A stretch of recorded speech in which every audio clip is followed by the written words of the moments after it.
Saya malah punya keyakinan lebih mulia mencium kepala anak yatim sambil minum uang daripada mencium Hajar Aswad. Wih, sudah on toh. Risa, akhirnya kita ketemu lagi dengan Prof. Associate Muiz. Oke, makasih Pak Gun ya. Dalam perspektif alternatif. Oke. Ngopi ini jam segini mau segar, dan sehingga kita sangat punya apa ya, kata orang membuat panjang angan, panjang pikiran. Tapi whatever lah itu anggapan kawan-kawan kita. Kopi saya kopi biasa aja. Kopi Pak Gun. Luar biasa. Luar biasa. Ada apa nih? Behind the scene-nya pun sangat. Apa nih yang mau kita bahas nih? Oke, gini. Alhamdulillah puji syukurnya ya. Ternyata diskusi kita yang beberapa serial ini baru ya. Tapi responsnya banyak, Pak. Alhamdulillah ya. Jadi Kang Muiz yang salah satunya ya beberapa mungkin komen dari PA kita. PA-ers ya. Itu beraneka respons. Ada yang bilang katanya jangan merasa benar sendiri. Ada yang semoga kembali ke jalan benar. Tapi ada yang bilang maju terus. Bangsa ini memerlukan diskusi seperti ini. Nah, oleh karena itu ketika saya menelisik ada satu yang mengganjal ya. Bagi saya mengganjal. Karena dalam perspektif saya itu sebetulnya fine-fine aja sih itu statement. Jadi statementnya begini. Ya, gimana tuh statementnya? Kita lihat dulu ya. Iya, iya. Oke, kita lihat. Iya. Lihat tuh. Tuhan bersemayam di gubuknya rakyat miskin. Oke. Seperti itu. Jadi dikatakan bahwa Tuhan itu bersemayam di gubuk-gubuk seperti itu. Dan saya pikir ya sah-sah aja. Tuhan kan bukan sosok. Bahwa Tuhan itu berbeda dengan makhluk. Jadi bebas-bebas aja di mana. Yang penting kita nangkap nilai-nilai ketuhanan itu. Di tempat zolim ada nilai ketuhanan yang nilai ketuhanan itu harus dibebaskan. Kan gitu. Itu perspektif saya sebagai rekan diskusi. Spontan ya, spontan ini. Tidak pernah ada desain di dalam perspektif alternatif dan tidak berpihak kepada suku, agama, ras, antar golongan. Apalagi partai-partai politik yang akan manggung di tahun ini dan besok. Gimana, Kang? Ya. Jadi ya saya juga sempat melihat sebenarnya Pak Gun ya. Bahwa ada satu pernyataan ya dari Ibu Megawati ya itu Ya, yang tadi bahwa Tuhan itu bersemayam di rumah gubuk atau di rumah-rumah gubuk orang miskin. Ya. Dan saya juga sempat Pak Gun melihat komentar ya. Menarik. Ya, terus melihat komentar dari banyak netizen yang negatif dan ya tidak senang dengan pernyataan itu gitu ya. Ya saya bisa memaklumi ya komentar-komentar netizen terhadap pernyataan itu yang cenderung banyak yang negatif, bahkan ada yang mengucapkan astagfirullah, inillahi dan sebagainya. Banyak sekali yang berkomentar negatif ya. Begini ya, saya bisa memaklumi. Pertama, netizen melihat dari mana kata-kata itu. Nah, mungkin dari sosok Megawati yang memang mungkin ya kurang respect. Ya, netizen kurang respect terhadap sosok Megawati yang seringkali terdengar kurang berpihak pada Islam, atau agama gitu kan. Sehingga begitu ada pernyataan seperti itu seakan-akan Tuhan dilecehkan oleh Megawati. Itu yang pertama. Ya, jadi jadi karena ungkapan itu dikatakan oleh Megawati. Tapi kalau dikatakannya oleh UAS mungkin beda. Bisa beda begitu ya. Bisa beda. Lanjut. Kalau yang mengatakannya UAS atau Adi Hidayat mungkin ya, itu akan beda mungkin ya. Dan itu kan Megawati menyatakan itu tidak dengan tafsirnya. Megawati menyatakan itu tidak, ya kan, diuraikan apa maknanya. Dan beliau itu mensitir statement ayahnya, Bung Karno. Jadi seakan-akan Megawati melecehkan Tuhan. Jadi itu Karena yang mengucapkan Megawati. Tapi kalau menurut saya begini ya, kalau kita sedikit berpikir sehat, akal sehat ya. Sebenarnya dari musuh itu juga kita tidak boleh tabu. Karena di musuh kita juga boleh jadi ada kata-kata bijak, ya kan, yang dapat mencerahkan kita. Jadi kata-kata bijak itu tidak selalu datang dari kawan kita, tapi bisa juga dari musuh kita atau dari yang dibenci oleh kita. Oke, Kang. Berarti seperti ibarat waktu kita kecil ya, terutama saya itu. Lihat telur, jangan lihat dari mana keluar telurnya. Iya. Kan begitu ya. Berarti sama bolanya. Iya, jangan melihat ya telur. Apa Jangan yang lihat keluar pasti dari di- ayam, tapi apa yang keluar dari ayam itu kalau telur mah makan aja gitu kan. Nah, ini satu ya. Jadi ini karena Megawati yang menyatakan. Yang kedua, Gitu. yang kedua, ungkapan seperti ini memang sepertinya masih asing. Ya, Masih asing. ya masih asing karena jarang diungkapkan. Itu. Jarang diungkapkan oleh para ustadz. Iya. Para ustadz sekarang ini sangat sibuk dengan membimbing umat Islam itu dengan ajaran-ajaran ritual yang menempatkan posisi Allah tuh itu apalagi ya kalau yang para pengusaha perjalanan haji umroh gitu kan, seakan-akan kita ke sana tuh akan bertemu dengan Allah atau ke rumah Allah ya, bahkan rame-rame untuk bisa berusaha sedapat mungkin untuk bisa mencium Hajar Aswad gitulah ya. Izin sebentar, Kang. Akang kan profesor associate dari satu institusi yang berlabelkan Islam, aroma Islam. Itu kok bisa berpandangan seolah-olah melawan beliau-beliau yang sudah dikenal sebagai ulama-ulama yang ratingnya tinggi di setiap acara-acara. Ya begini ya, sebab kebenaran itu tidak bisa diukur dari apakah seseorang menjadi bagian dari lingkungan agama, ahli agama, atau bukan. Saya sendiri jujur, saya bukan seorang ustadz, saya bukan seorang kiai, saya bukan seorang ahli agama, tapi saya mencoba untuk menggunakan akal sehat dalam memandang suatu agama. Akal sehat itu adalah stereotip dari perspektif alternatif. Karena akal sehat itu sangat penting dilibatkan dalam memahami sebuah ajaran agama. Ketika orang meninggalkan akal sehat, maka jatuhnya kepada dogma-dogma yang kadang-kadang mereka tidak sadar bahwa itu adalah sesuatu yang tidak ada hubungannya dengan kemajuan, dengan kehidupan kita, nggak ada. Bahkan termasuk ada hubungannya dengan agama secara esensial. Secara esensial. Loh, misalnya gini, orang-orang yang diajar oleh kiai itu lebih cenderung membimbing umat Islam itu ke arah yang bersifat ritual. Bahkan seakan-akan puncak kemuliaan umat Islam itu ada pada ibadah ritual. Itu sesuatu yang sangat keliru banget. Tunggu. Permisa, apa yang membuat keliru menurut Kang Muiz nih? Kenapa? Salahnya di mana? Ya keliru lah. Kalau dijawab oleh satu ayat saja sudah cukup. Ya, terus misalnya argumentasinya yang bisa mematahkan. Ya sekarang gini aja. Ketika Allah bertanya tentang, tahukah kalian siapakah mereka yang mendustakan agama? Allah tidak mengkaitkan dengan orang yang tidak rajin sholat. Allah tidak mengkaitkan dengan orang yang tidak rajin puasa. Tetapi Allah tidak mengaitkan dengan orang yang rajin ke haji atau umrah. Ya kan? Tetapi apa?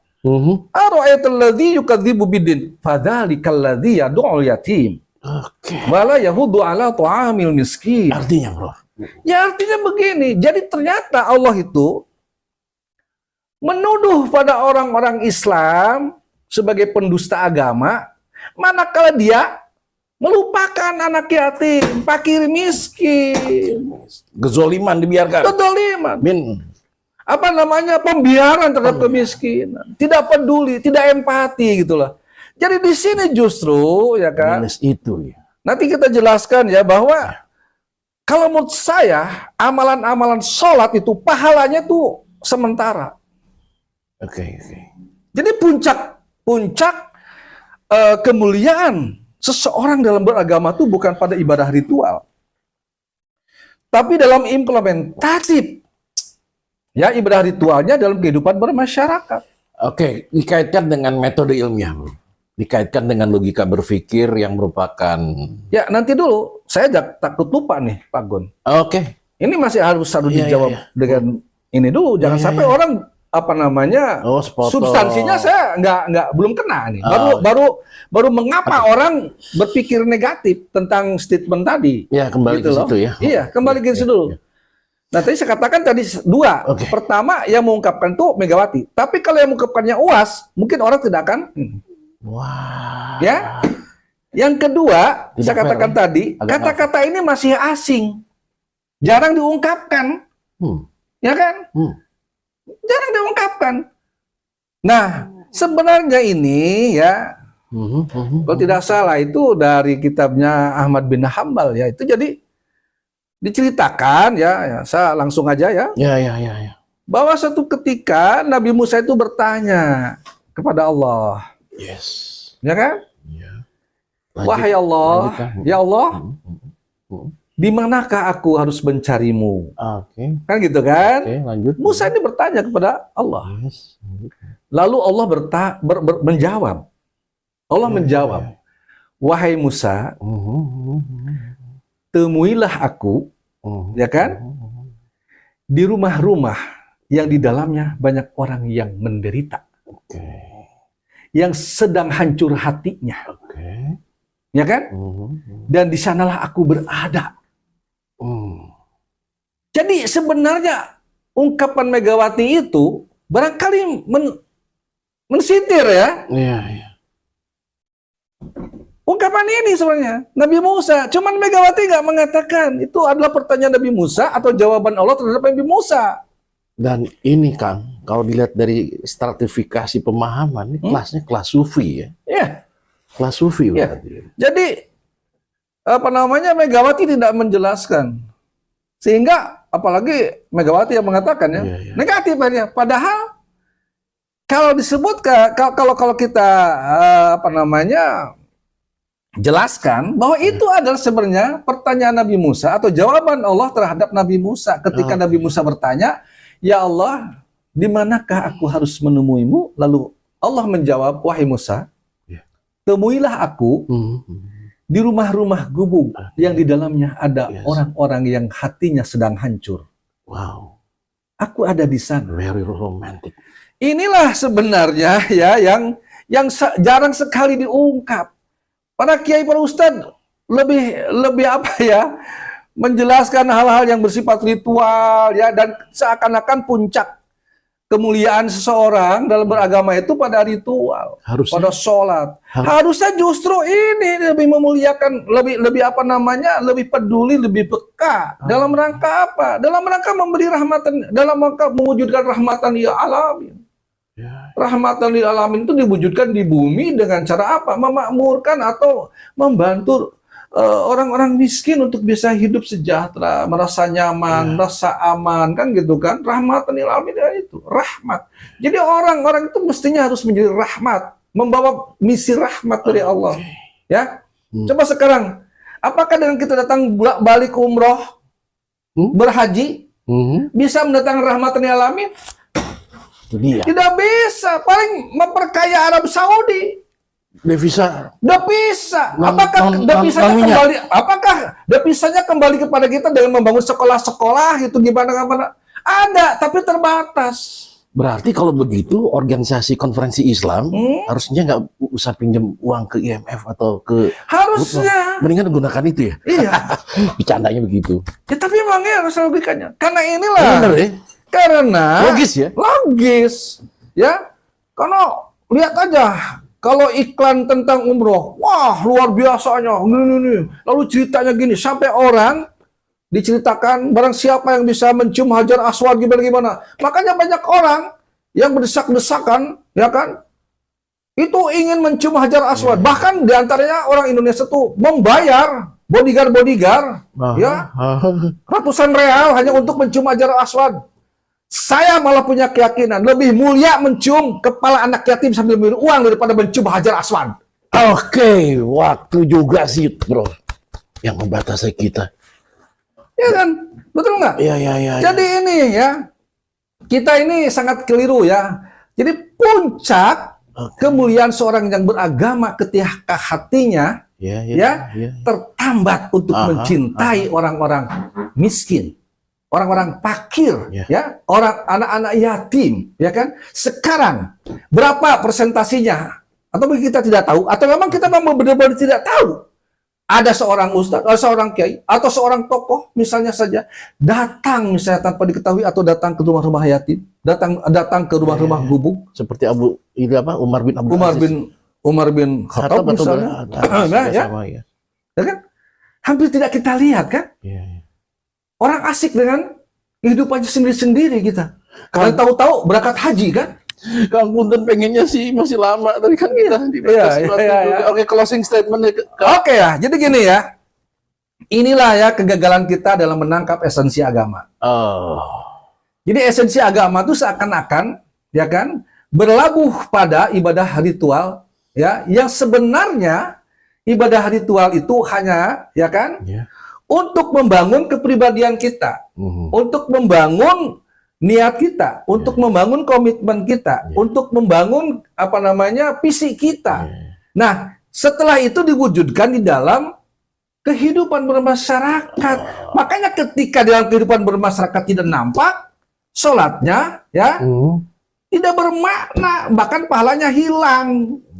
Inilah ya, makanya saya sih menyarankan, cobalah sekarang bangun kembali paradigma beragama oleh para ustadz, oleh para kiai. Yuk kita bangun pemikiran-pemikiran beragama dalam umat Islam itu diperbaiki untuk tidak terlalu menghabiskan energi kita pada urusan ritual.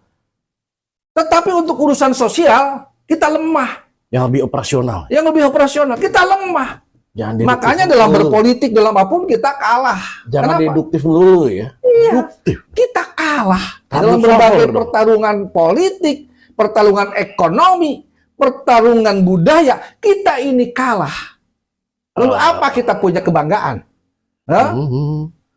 Apa namanya? Kuntum khairu umat. Ukhrijat linnas. Itu sudah tidak berlaku lagi sekarang, karena umat Islam itu sekarang menjadi umat yang kurang unggul. Oke, ya. Sip. Oke. Luar biasa kan? Oke, di ujung tadi sudah dikatakan, silakan pemirsa semua mempunyai perspektif yang berbeda, tetapi perspektif alternatif. Selalu memberikan sesuatu yang memang alternatif. Dan ingat, dalam suasana ideologis yang logis, ilmiah, kalau kita ada statement dan kalah statement, lalu menjatuhkan siapa orang yang ngomongnya, itu ad hominem. Dan itu tidak boleh dalam dunia ilmiah. Dan ajaran agama itu harus menjadi teologi pembebasan. Inilah perspektif alternatif. Menarik kan? Lanjut terus.